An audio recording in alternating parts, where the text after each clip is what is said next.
नमस्कार, मैं हूं दीपाली राणा, आप देख रहे हैं शिवजालय। नमस्कार, मैं हूं वीरेंद्र कुमार। शिवजालय में सभी का स्वागत है। कल बाजार ने दिया एक पुल बैक, आज निफ्टी बिल्कुल फ्लैट।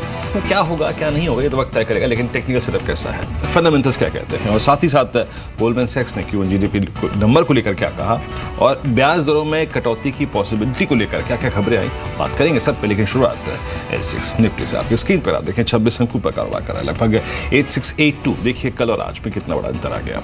कल एक चीज काम कर गई बाजार के लिए जिसने पूरा का पूरा समीकरण बदल दिया, और वो था निफ्टी बैंक। प्लीज जरा एक बार दो चार्ट दिखाइए, निफ्टी और निफ्टी बैंक। निफ्टी बैंक ने कल 19100 को होल्ड किया, उसको होल्ड किया, वहां से पुल बैक दिया और बाजार ने उसमें अपना कंफर्ट तलाश लिया और हम ऑलमोस्ट हाई पर। कल की इस क्लोजिंग के साथ एक और चीज प्रूव हो गई कि 8530 जो कि अगस्त में भी अपना काम करके गया था, वो अभी भी अपना काम बखूबी कर रहा है। लेकिन आज की अप्रोच क्या होगी, हमें याद रखिए। इन स्टैटिस्टिक्स, एफआईएस के अप्रोच, डीआईएस के अप्रोच के बीच में हम क्या अप्रोच लेके चलते हैं, देखते हैं। देखिए 8530 8540 की इंपॉर्टेंस कल एक बार फिर रिफ्लेक्ट हुई। उसके नीचे बाजार को कोई जता नहीं देख रहा है, लेकिन याद रखिए 8640 के ऊपर ही स्ट्रेंथ आएगी, जो कि स्ट्रेंथ आपको ले जा सकती है 8680 86 90 तक। अभी ये मत सोच के चलिएगा कि इन स्टैटिस्टिक्स के बीच में 86 90 को काटने की बहुत पॉसिबिलिटी है। निफ्टी बैंक ने जो कल 19100 होल्ड किया, वो एक जोरदार सपोर्ट जोन थी। याद रखिए अभी भी इस पर रॉन्ग रही है, लेकिन 19100 के स्टॉप लॉस के साथ जी एंटरटेनमेंट, एडीए समूह और auto ancillary space. Auto ancillary में मैं टायर स्टॉक्स को खास तौर पर अगर आप देखें, मैं बिगिन रहा हूं, इन पर नजर रख चलिएगा। देखिए सबसे पहले इंटरनेशनल क्यूज समझ लेते हैं, सीधे चलते हैं रजत के पास जो कि न्यूज रूम से हमारे साथ मौजूद भी है। गुड मॉर्निंग रजत। SGX निफ्टी तो स्ट्रेंथ दिखा रहा है, 26 पॉइंट्स ऊपर ट्रेड कर रहा है, लेकिन एशियन मार्केट्स का क्या बिहेवियर है और यूएस मार्केट में जो पुल बैक दिखा कल के सेशन में, उसके पीछे के रीजंस क्या रहे? जी बिल्कुल पॉजिटिव सेटअप है आज एशियन मार्केट से। अगर आप क्यूज लें, SGX निफ्टी हालांकि पहले 40 पॉइंट्स ऊपर था, 25 पॉइंट्स की बढ़त रह गई है, लेकिन फिर भी बायस पॉजिटिव। निके बिल्कुल फ्लैट हो चला है और यहाँ पर हाउसिंग स्पेंडिंग के आंकड़े आए 0.5% का डिप, हम एक्सपेक्ट करते थे 0.9% का डिप रहेगा, लेकिन ये आंकड़े भी कहीं ना कहीं उम्मीद से थोड़े से बेहतर हैं। हालांकि हाउस स्पेंडिंग थोड़ी कम होती हुई नजर आई है। इसके अलावा Hang Seng positive, Taiwan KOSPI, सभी मार्केट्स पॉजिटिवली ट्रेड कर रहे हैं। तो ट्रिगर्स एशियन सेटअप के हिसाब से पॉजिटिव है, उसका असर इंडियन मार्केट पर डेफिनेटली देखने को मिलेगा। और अमेरिकन मार्केट्स डाउ जोन्स कल 100 अंकों से ज़्यादा की तेजी पकड़ता हुआ नजर आया। फाइनेंशियल, मटीरियल, ये कुछ ऐसे सेक्टर्स थे जहाँ पर सबसे ज़्यादा तेजी देखने को मिल रही थी। In fact SPDR S&P bank ETF जो है उसमें 1% की बढ़ोतरी देखने को मिली। जुलाई में कंज्यूमर स्पेंडिंग के आंकड़े आए, वो भी उम्मीद के मुताबिक थे, 0.3% के आसपास की बढ़त देखने को मिली। लेकिन एक कमोडिटी जो डिसअपॉइंट करी थी वो था क्रूड, लगभग 1.5% का फॉल था कल इंटरनेशनल मार्केट पे। आज थोड़ा स्टेबल होने की कोशिश कर रहा है, लेकिन बाजार के लिए जो बड़ा ट्रिगर अब नेक्स्ट गोइंग फॉरवर्ड है वो है शुक्रवार की जॉब्स रिपोर्ट, जिसको बाजार क्लोजली ट्रैक कर रहा है, क्योंकि ये एक ऐसी जॉब रिपोर्ट होगी, इनफैक्ट अगली कुछ ऐसी जॉब रिपोर्ट्स जो ब्याज दरें बढ़ाने का स्कोप तय करेंगी, कितना ज़्यादा फेड के पास एक स्कोप है ब्याज दर बढ़ाने का। तो ये जॉब्स रिपोर्ट पर डेफिनेटली बाजार रिएक्ट करेंगे जो शुक्रवार के सत्र में आएगी, लेकिन उससे पहले कोई बड़ा ट्रिगर है नहीं मार्केट्स के पास। और जैसे मैंने कहा कि आज एशियन मार्केट्स पॉजिटिव है, तो हो सकता है इंडियन मार्केट्स के गैप ओपनिंग एक्सपेक्ट करें आप। जी चलिए, शुक्रिया रजत आपका पूरी ही डेवलपमेंट्स बताने के लिए। तो क्यूज मिले जुले हैं आज के सेशन के लिए। हालांकि यूएस मार्केट्स में एक अच्छी स्ट्रेंथ कल के सेशन में हमने देखी है। एशियन मार्केट्स मिक्स्ड हैं और SGX निफ्टी पे इंट्राडे हाई से नीचे जरूर आया, लेकिन अभी भी 20 पॉइंट से ज्यादा के गेन्स दिखा रहा है। 23 पॉइंट्स ऊपर अभी 8678 के लेवल्स पर ट्रेड कर रहा है। लेकिन आज के लिए अप्रोच आपकी इंडेक्स पर क्या होनी चाहिए? कल जो स्पेशली आखिरी के घंटों में जो बढ़त दिखी निचले स्तरों से 8600 का लेवल जो रिगेन हुआ, क्या उस पर बिलीव करते हुए कोई लॉन्ग ट्रेड आज के सेशन में लेने चाहिए या फिर नहीं, ये जान लेते हैं। और ये जानने के लिए जरूरी है जानना कि कल के सेशन में जो डेरिवेटिव डेवलपमेंट्स हुई हैं वो क्या इंडिकेट कर रही हैं, बताइए वीरेंद्र। तो पहले एफआईएस की अप्रोच को देखें, एफआईएस ने क्या किया। देखिए एफआईएस की कैश कमिटमेंट 286 करोड़ रुपए के थे, दैट्स गुड, कोई दिक्कत की बात नहीं है। वो अभी भी अगर आप देखें इंडियन मार्केट्स को लेकर बैकफुट पे नहीं आया है। डीआईएस ने करीब 17 करोड़ रुपए की खरीदारी करी, और अगर आप एफआईएस के वायदा कारोबार के आंकड़ों को देखें, वहां पे करीब 580 करोड़ रुपए की खरीद है उनकी तरफ से। अब आइए जरा आप उनके सेगमेंट वाइज आंकड़ों पर। इंडेक्स फ्यूचर्स 40 करोड़ खरीदा, नॉट नेगेटिव, लेकिन बहुत बाइंग नहीं थी सिर्फ उनकी तरफ से। इंडेक्स ऑप्शंस 165 करोड़ का खरीदा, लेकिन ज्यादातर उन्होंने खरीदा, याद रखिए। इसका अगला जो आंकड़ा आएगा स्टॉक फ्यूचर्स 407 करोड़ रुपए की खरीद। तो एफआईएस का कारोबार करने का तरीका जो है, अभी तक उसमें से कोई निगेटिविटी, उसमें से कोई नकारात्मक रुझान नहीं निकल रहा है। अब आइए देखिए आपने क्या कल, इनफैक्ट जब मैं स्टैटिस्टिक्स देख रहा था तो कल क्या हुआ था कि पुट्स में काफ़ी स्ट्रॉन्ग बाइंग थी, लेकिन कल जब बाजार नीचे आया तो उसी लेवल ने, जिसमें मैंने क्या कहा था कि अगर आपको 100 में से 1% लॉन्ग की गुंजाइश लग रही है तो याद रखिए 8530 पे ही लॉन्ग करिएगा 8490 के स्टॉप लॉस के साथ, और वो रणनीति तो काम कर गई। यानी अगर आप रेंज बाउंड प्लेयर है ना, तो ये बाजार आपका है। 8530 8540 के नज़दीक बाइंग और 8680 8690 के इर्द गिर्द लिक्विडेशन। अब आप कल के आंकड़े देखिए, आप ये देखिए, जरा कॉल पे आएंगे पहले एक बार, जरा प्लीज़ आप ये देखिए कॉल के आंकड़े। कल 8600 की कॉल में 5.5 लाख, 8700 की कॉल में 1.5 लाख और 8800 की कॉल में 4,39,000। लेकिन मैं अभी तक अपने आप को सिर्फ 86 और 87 तक सीमित रखूँगा। देखिए 8700 की कॉल में बहुत स्ट्रॉन्ग बाय नहीं है, बट यानी अभी 8680 पार डिसाइसिवली हो जाए इस बात की कोई गुंजाइश नहीं आ रही है। पुट्स में आइए, मेरे लिए सिर्फ एक और चीज़ महत्वपूर्ण है कि 8500 के पुट का आउटस्टैंडिंग वाई करीब 59 लाख है और वहीं पे ज़्यादातर कल पुट राइटिंग हुई है। तो आपका स्टॉप लॉस सीरीज़ का या फिर किसी भी नेगेटिव सर्कमस्टेंसेस में 8530 8500 आपका सबसे स्ट्रॉन्ग क्वेश्चन रहेगा। तो निफ्टी पे लॉन्ग रहिए अगर आप हैं तो आज याद रखिए 8640 के ऊपर शार्पनेस मार्केट में बढ़ेगी, वो स्ट्रेंथ का जोन है। लेकिन याद रखिए 86 90 86 80 पे प्रॉफिट बुक करना मत भूलिएगा।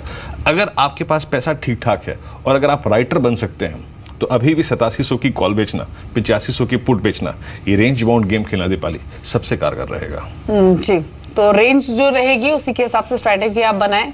86-40 एक महत्वपूर्ण लेवल है, अगर वो क्रॉस होता है तो स्ट्रेंथ और स्ट्रेच हो सकती है। लेकिन 8680 8690 के लेवल्स आए तो निफ्टी पर जो आपके ट्रेड्स हैं उनको आप प्रॉफिट्स बुक कर ले, यही स्ट्रैटेजी भी बताई जा रही है। कल 8607 के लेवल पर इंडेक्स की क्लोजिंग हुई थी, लेकिन कल हमने अच्छी स्ट्रेंथ लोअर लेवल से बैंकिंग स्टॉक्स में भी आते हुए देखी, फिर चाहे वो प्राइवेट बैंक्स हो या फिर PSU बैंक्स हो। कल आप देखिए ICICI बैंक का बिहेवियर एक स्ट्रॉन्ग मूव था कल के सेशन में। स्टॉक में भी PSU बैंक, स्पेशली जो मिड कैप PSU बैंक है, वहां पर भी काफी अच्छी खरीदारी कल के सत्र में इमर्ज हुई और बीते एक महीने में या फिर पूरे अगस्त सीरीज के दौरान हमने देखा भी है कि एक आउट परफॉर्मेंस पूरे ही बैंकिंग स्पेस ने दिखाई भी है। बैंक निफ्टी को क्या आउटलुक बनता हुआ लग रहा है अभी वीरेंद्र? ये दीपाली, कल जैसे कि हमने बात भी की थी सुबह के 19,100 क्रिटिकल लेवल है, 19,100 से पहले शॉर्ट के बारे में मत सोचिएगा, या फिर 18,500 की अगर पुट खरीदनी है तो तभी खरीदिएगा जब 19,100 टूट जाए। देखिए अभी अगर आपके पास लॉन्ग है ना तो रखिए, कोई दिक्कत की बात नहीं है। ये सफ़र 19,500 तक चल सकता है क्योंकि दो पुट्स में और कॉल्स में आउटस्टैंडिंग वही सबसे ज़्यादा है। 5,63,000 19,500 की कॉल में और 19,000 के पुट में, ये जो अगले ये यानी गुरुवार को जो कॉन्ट्रैक्ट एक्सपायर होगा, 5,68,000 शेयर वहाँ खड़े हैं। तो 19,100 का स्टॉप लॉस लगाकर रखिए अपने ट्रेड्स को और अभी 19,480 19,500 तक का मूव आप एक्सपेक्ट कर सकते हैं क्योंकि अभी तक उसी रेंज का एक कहीं ना कहीं आउटलुक मिल रहा है। चल, हमारे साथ अब अविनाश गोरखशाकर जुड़ चुके हैं बात करने के लिए। अविनाश, मॉर्निंग कैरेक्टर में स्वागत है। अविनाश, इंडेक्स रेंज में है, आई थिंक रेंज में मैं कारोबार कर रहा हूँ, कोई दिक्कत की बात नहीं, ठीक ठाक है। लेकिन अभी आप देखिए कि एग्जैक्टली बाजार में स्टॉक स्पेसिफिक सिलेक्शन कैसा करना चाहिए। इंडेक्स जा कहीं नहीं रहा है, मिड कैप में रोज़ बरोज़ एक सुपरस्टार आता है और आप देखिए ना कि वो 19%, 20%, 18% के वाइल्ड स्विंग नज़र आ रहे हैं। लेकिन एग्जैक्ट स्ट्रैटेजी क्या होनी चाहिए, किन स्टॉक्स को चेज करें इस वक्त? मुझे लग रहा है कि वीरेंद्र, बैंकिंग स्टॉक्स में स्पेशली PSU बैंक्स में हमको लग रहा है कि ज़्यादातर डाउनसाइड बॉटम आउट हो चुकी है। और अगर हम PSU बैंक्स की बात करें तो मुझे लग रहा है कल SBI ने भी काफ़ी अच्छा मुंह दिखाया था। अगर हम बैंक ऑफ बड़ौदा की बात करें तो यहाँ पे भी अच्छी बाइंग हो गई। तो हमने हमारे क्लाइंटों को सजेस्ट किया है कि PSU बैंक सितंबर के महीने में अच्छी तरह से चलने चाहिए, तो ये एक स्पेस होगा।